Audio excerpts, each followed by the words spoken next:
Our first talk, you can see the title of the talk, and we have Carolynne and Adrian who are going to present us. Let's welcome them onto the stage.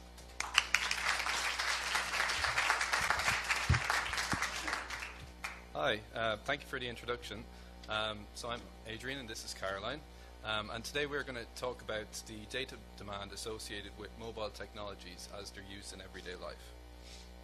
So we're part of a research team which is mainly based at Lancaster University, and it takes as its motivation the pursuit of sustainable living trajectories. And what do we mean by data demand? So by data demand we mean the data that's sent and received through the device, and we use this in this talk as a proxy for the energy demand and emissions that go all the way from the Wi-Fi router or the cell tower through to the data centers. And why should we care about this? So small devices are often positioned as much less energy intensive than more traditional computing devices. But while mobile devices don't draw much energy in charging, they do generate data demand to support their use. And peaks in data demand must be provisioned for, and the infrastructure through which this is provisioned must be capable of handling demand during these peak times. So these pie charts that you see here depict the proportion of greenhouse gas emissions contributed by each stage of the life cycle of these devices. So the orange and red sections that you can see here show the proportion made up by the data demand, and this shows that if we're concerned about the energy use associated with charging these devices, then we should also be concerned with the energy associated with the data demand.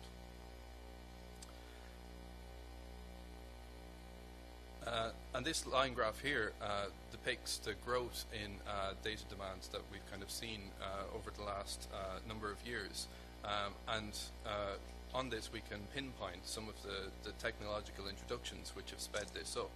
So in May 2005, YouTube was officially released. Following this, in September 2006, we saw the release of Facebook for public access. In June 2007, the original iPhone was released. And this was followed by the iPad in April 2010. And then in September 2013, we can see Facebook's release of their video autoplay function with its default setting to on. And to put the current data demand into context, last year's mobile data traffic was nearly 30 times the size of the entire global internet traffic in the year 2000. And this is set to further increase as wearable technologies are popularized. So we can probably, on this graph here, add the iWatch right about here and about now. So as Rocky says in 2012, people are practitioners who indirectly, through the performance of various practices, draw on resources.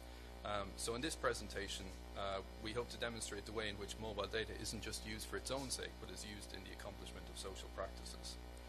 And then in showing the relationship between mobile data and social practices, we aim to show the consequent effects of this on energy demand. The study itself was conducted in two different phases. So during the first stage, we installed logging software on participants' mobile devices for a period of 2 to 4 weeks. And the information that we collected from this included the app that was in the foreground, the time and date of use, mobile and Wi-Fi data usage which was sent and received, and the state of the screen. And then we conducted interviews with participants using graphs of some of the data that we collected to elicit discussion. And I'll briefly run through some of the types of graphs that we used for this, but I don't expect you to be able to read all of these in detail. I'm going to go through them very quickly.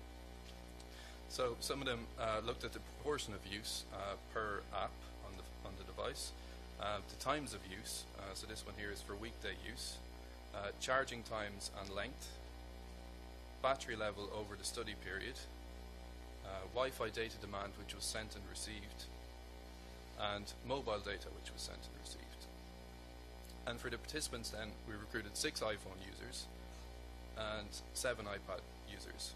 And our participants consisted of students, university administration staff, a teacher, and a stay-at-home mum. And now I'm going to hand over to Carolynne, and she'll tell you about some of her findings. Thanks, Adrian. I will now present a selection of the findings from the study. Whilst we've been unable to include all of these or describe them to you under all of the contexts under which we heard them, the full accounts can be found in the paper. We've included quantitative data on the slides to help illustrate the linked data demand for those who are interested. We'll begin our discussion with the most predominant use of the mobile device, which for our participants appeared to be email, IM and social networking. Given the wide variety of platforms available for non-traditional communication through mobile devices, such as email, Facebook and Twitter, it was not surprising that we witnessed this type of use in our study. Despite this, whilst the majority of iPad users used at least one of these before acquiring their device, Mandy, Erica and Rebecca had all increased their number of platforms and admitted, in the attempt to satisfy the expectation of knowing what is going on online, that their use of these had increased since getting their devices. The combination of ease of access through apps and push notifications meant that it had become easier and quicker for the users to check on their mobile devices. One participant, Catherine, discussed the way in which she developed an auto-email checking reflex, demonstrating the compulsive nature of some of this checking. For the iPhone users, however, the motivations behind their use of email, IM, and social networking appeared to be different. When questioned around their use of these, it was found that iPhone users, on the most part, used these platforms during periods of dead time. Dead time was defined by Rupke in 2012 as the small pockets of time not focused on one specific activity and often perceived as unproductive time, like waiting for the bus or commuting. We did, however, see instances of this happening within the home too. It is important to note here that this dead time is not only filled by mobile devices, but is created in part by these, as time cannot be perceived as dead without the perception that it could otherwise be productive. The scales of time that were reported did differ, and could range from a couple of minutes to an hour, with the activity carried out varying with this time. Not only do apps promise immediate relief from boredom, but they're also conducive to feelings of needing to stay in touch and updated with the world. Some, like Colin, made use of their social networks during these periods of otherwise dead time went out. Meanwhile, others, such as Joel, who also had an iPhone, found themselves filling the dead time during the enactment of existing practices, such as cooking, to make these mundane activities more bearable. He said, "But then sometimes, when I'm waiting for something to cook, I'll be constantly refreshing it because I'm bored." From these examples, it is clear that aside from the affordances of the mobile device itself, the design of mobile applications and models for presenting and accessing content play a major role in data demand for filling time. Another effect of mobile devices on practice that we witnessed was the way in which participants used their mobile devices in order to support other practices, which were previously non-IT related. Participants related several practices into which their mobile devices had become integrated, which as a result increased their perceptions of comfort and convenience of that practice, whilst also affecting its data intensity. Examples included working practices for Pete, fitness practices for Sarah and Joel, and domestic practices such as cooking, eating and sleeping for Mandy. Sarah discussed the way in which integrating her iPhone into her fitness practices through the Strava app had allowed her to track her run and post her results to her friends, creating a motivating factor in the enactment of this particular practice. She stated, "Yeah, the social side of it really helps, because you're kind of held a bit more accountable because your friends can see whether you've been or not, and they comment on the fact that you've not been in a while, or they can help you to motivate yourself, saying you did really well, or you did that really quickly." In the interview, she discussed the way in which integrating her iPhone into the practice had been a conscious effort on her part, trying out various apps to enable this incorporation, and finally choosing Strava. Similarly, Joel had incorporated his iPhone into his cycling practice, using the device to navigate and track his routes, but also supporting the practice by streaming music from a music library server for background noise. This, however, was not the only instance of background noise, and Mandy spoke similarly of the use of background noise for many of her domestic practices. As a sociable person, having moved into a quieter house, she noted that her iPad had become her main source of background noise to support her domestic practices. This was mainly carried out through YouTube, the total demand for which was 10 gigabytes over 5 weeks. I'll now pass you over to Adrian, who will outline the remaining findings. Okay, so there were also those practices which were previously carried out through other IT means, which were now enacted through mobile devices. and often in a way that extended the practice rather than just changing it. And we'll focus on the practices of media watching and video calling for this presentation. And these were usually carried out in mobile devices under particular conditions. For instance, one of our participants reported that his iPhone's ability to Skype was invaluable for his 24-hour work lifestyle, but he only used the messaging feature here and would video call from what he considered to be a more useful device like a PC. And one of the other participants, iPad and its mobile data connection allowed her to use Skype outside of Wi-Fi areas, but the use of this was limited to special occasions in order to avoid the financial cost of using this plan, which we didn't kind of see as a similar concern for those using mobile data connections on their phones. In one particular instance of this, 800 megabytes was used in order to make a half an hour long video call, and she described this as, that would have been when I Skyped my dad from the hospital, because he couldn't make it over to see the baby. So everybody was there, and I said to my mum, get that on Skype, and I put him on so that he could see the video of the baby. iPhone participants reported only using their iPhones for watching and listening to media when they were out and about to fill dead time, as we saw earlier. But the iPad participants did so when convenience was also necessitated over comfort. So participants had ideas of what a more suitable device was for these activities, and if these were available, they were usually used. But if not, for example, if participants were away from home, or if the more suitable devices weren't to hand, or if they weren't charged, for example, the iPads or the iPhones were used instead. But mobile devices also allowed for more flexible ways of watching media while doing other things. So Mandy says it's easier to watch stuff on my iPad if I'm doing something, because it's always just a background sort of thing. Like if I wanted to watch a film in bed, I'd put it on my laptop. But when it's like a background thing for cooking, I tend to put it on my iPad because it's just more portable. So she gives the example of, I'd watch Game of Thrones on my laptop, but New Girl goes on the iPad because it's just bland. I disagree. Something we found that was particularly interesting was the data demand associated with devices and app updates. So temporarily, these aren't related to the enactment of a specific practice, but they were required to support practices that involve mobile device use. And some participants were quite aware of these updates, and they'd managed their connectivity to control how and when data was used for app updates and notifications, and they talked about this in terms of their data allowance associated with their mobile plans and the cost of exceeding these. Others then recognized the added functionality that these updates brought. So one participant, Sarah, that we heard from earlier, used Strava for recording her jogging stats, and these will be uploaded automatically once she'd finished running. We saw that participants who left their iPads off for more than a few hours often incurred data demand peaks for after recharging them and switching them back on. And it's hard to compare iPhones here because we didn't see any participants who left their iPhones unpowered for more than a few hours. But for example, one iPad participant left her device unpowered for 8 consecutive days, and then this consumed 800 megabytes of Wi-Fi data once it was powered back up again. And now I'll hand you back to Carolynne to talk about the implications. As the findings have shown, addressing data demand is not just a question of technological fixes or encouraging certain behavioural changes from users, but also about addressing our always-on connectivity and the data-intensive transfers which are designed into services, applications and even devices.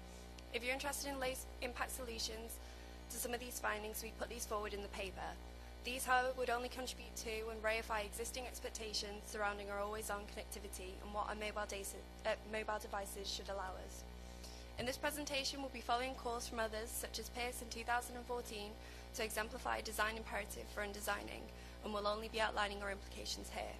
We're not the first to suggest some of these, and further references will be provided for those which are described elsewhere. Our findings, therefore, lead us to conclude believing that social networks should stay local. We might envision social networking, social fitness training, and social gaming, which are peer-to-peer by design, allowing for the interpersonal meanings associated to these to continue, whilst reducing their reliance on data centres. The use of background noise by our participants suggests that mobile devices could include radio tuners along with their more complex Bluetooth, Wi-Fi and GSM protocols to allow their users to tune into broadcast media for those instances where the music is not being actively listened to. Our third conclusion would be that dead time should be emphasised as slow time. Whilst our participants discussed using their mobile devices during short windows of dead time, these networked interactions were rarely characterised as particularly meaningful, and even appeared to be compulsive or stressful in the case of some. We might therefore envision counterfunctional apps which call for more meaningful and data-free short periods of time. For example, these could be through the promotion of ludic activities such as e-reader apps that provide compilations of short pieces of text, or slow apps designed for the anticipation of content, or that promote moments of reflection, guiding meditation or relaxation exercises. From this, we summarise with the following 4 points. Some on-the-go interactions can either be compulsive in nature in response to boredom, whilst others have more meanings to their users and can be harder to be avoided. Further to this, energy-intensive video applications can be seen to be used outside of the function for which they're designed, and some demand incurred by the apps and the devices that support these falls outside of the boundaries of social practice. Thank you, and we're happy to take questions. Thank you very much. So, questions, you've probably done the drill by now. There's a microphone there at the front, and announce who you are. Hi, Nikhil Sharma, Google. Interesting about the dead time. Any thoughts on what triggered it? Was it because of the phone notifications, or was it triggered by the users themselves? Are you talking about the home screen demand there? Yes. We were actually unable to link it specifically to what it would actually be, but it would appear that it would be a combination of the notifications from all the different apps, maybe iOS notifications as well and updates. It's just generally the way in which the device must be updated to kind of continue providing all the functionality that it usually has.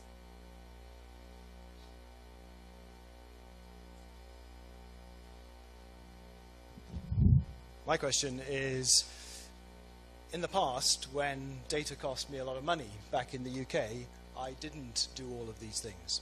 And when I travel now to Korea, I've set my roaming off, because I will be bankrupt and my children will have no home if I try to do social networking. So there was a real cost to me, and I changed my practices. So I'm just wondering, what could you surface? So those undesigned ideas are really great, but how can you make people really feel the pain? Because only through pain will they stop doing something that isn't good for them. Yeah, so, well, we did see with particularly with the iPad participants, well, one of them had a mobile data contract. And the iPad participants, one of them had a mobile data contract, and there was kind of a greater cost associated with using that data, and it was seen to be more precious as a result. Yeah, and I think you're right. That's sort of restrictive in a way. And one of the things that we kind of mentioned in the design implications is that one of the aspects of undesign might be to design things to be counter-functional in a sense, which is kind of relates to the work of peers. So you could consider. Well, I guess the takeaway is for designers to consider these things and how they're going to be used in social practices, and to kind of consider what those counter-functional things that would be useful for sustainability might be. Robert? Robert Brewer, Aarhus University.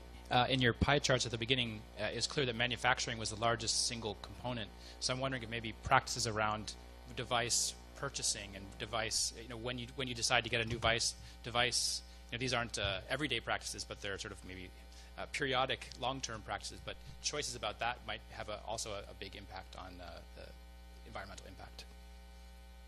Yeah, so there's some interesting work by Elaine Huang, who looks at mobile devices and the kind of obsolescence associated with those, that they sort of are designed around these sort of short lifetimes and so on. And one of the things that she recommends doing is designing for greater attachment with these devices, so that people find them kind of more kind of precious and hang on to them for longer periods of time. So I think that's an interesting way to go as well. Thank you.